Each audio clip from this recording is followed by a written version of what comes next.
শোনানো হয়েছে যে ঠিক আছে তাকে ভোট দিবে। তো ভোট কেন্দ্রে ঢোকার আগে বিভিন্ন জায়গায় তাদের লোকজন ছিল, আবার কোরআন শরীফটা হাতে নিয়ে এনে দাঁড়ায় ছিল যে তারা যাতে এই যে ভোটটা দিচ্ছে মনে করায় দেওয়া। এবং ভোট দেওয়া শেষ, ভোট দেওয়ার পরে তাদেরকে আগে থেকে বলে দিয়েছে যে টাকাটা যে দেওয়া হইলো এই প্রথম দিনই কিন্তু খরচ করার জন্য বিভিন্ন মার্কেট টার্কেটে যায় না, তাহলে মানুষ বুঝবে যে হাতে নগদ টাকাটা আছে। তো ভোট দেওয়া শেষ, সে জিতেও গেছে।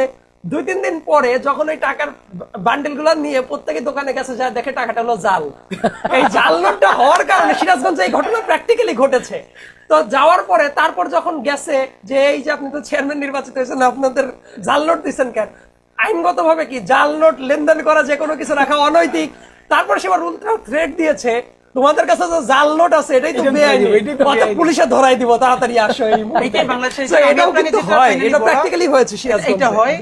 এবং সবথেকে খারাপ কি জানেন, যে এই লোকটা রাতে 2000 টাকা নিল একটা ভোটের জন্য, সে সকালবেলা উঠে মানুষকে বলে মেম্বার চোর, চেয়ারম্যান চোর, সবাই চোর, উনি ফেরেশতা। কিন্তু আসলে যে সেই বড় চোর। এখন এই লোকটারে জাস্ট এভাবে বলে তো আর উনি অফেন্ডেড হবেন, ওনারা তো আর চরিত্র বদলাবেন না। বাট এটা যদি কেউ বুঝাইতে পারতো, ভাই আপনি নিলেন কয় হাজার টাকা, 2000 টাকা, কয় বছরের জন্য, 5 বছরের জন্য। এখন আপনারা যে 2000 টাকা দিল, সে তো আপনার রাস্তার ইট চুরি করবে, বালি চুরি করবে, সিমেন্ট চুরি করবে, আপনার টেন্ডারের চাল খাবে, গম খাবে, সব খাবে। আপনার টাকা 200 টাকা পাবে কই বলেন?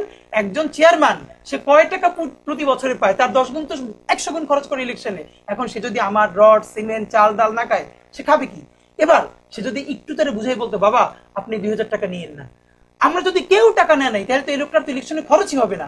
খরচ না হইলে ওর তত চুরিও করা লাগবে না। জানেন, একটা ইউনিয়নের মেম্বার, আই রিপিট ইউনিটের যে মেম্বার, আমি এমন জানি যে মেম্বার ইলেকশনে সে 8-10 লাখ টাকা খরচ করে ফেলছে, পুরো 5 বছরে সে 5 লাখ টাকা সম্মানই পাবে না।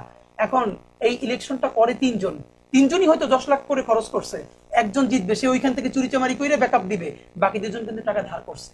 এই জন্য আমরা সবাই যদি ওই 2000 টাকা 5000 টাকা না খাই, তাহলে প্রার্থীরও খরচ নাই এবং তার চুরি করারও দায়বদ্ধতা। 3-4 গুণ টাকা চুরিও করে নেয় না, তাকে তো চুরি করে লাগবে না। এবং আমি আপনাকে আরেকটা বলি, আমি এমন একজন মেম্বারের সাথে কথা বলছি, সেটাকে একটা বৈধ মনে করে, বলে আমি টাকা নিব না, মানে আমি টাকা ইলেকশনের সময় যা খরচ করছি টাকা দিছি না, টাকা আগে দিছি পরে নিতেছি, মেন্টালি সেটার বৈধ মনে করতেছি। এর মানে ভাই, আমরা সবাই মিলে যদি একটু ভালো না হই, আসমান থেকে ফেরেশতা এসে দেশ শাসন করবে না। যারা চোর, বাটপার, ডাকাত, এরা কিন্তু কেউ আমাদের বাবা, চাচা, ফুপা, খালু।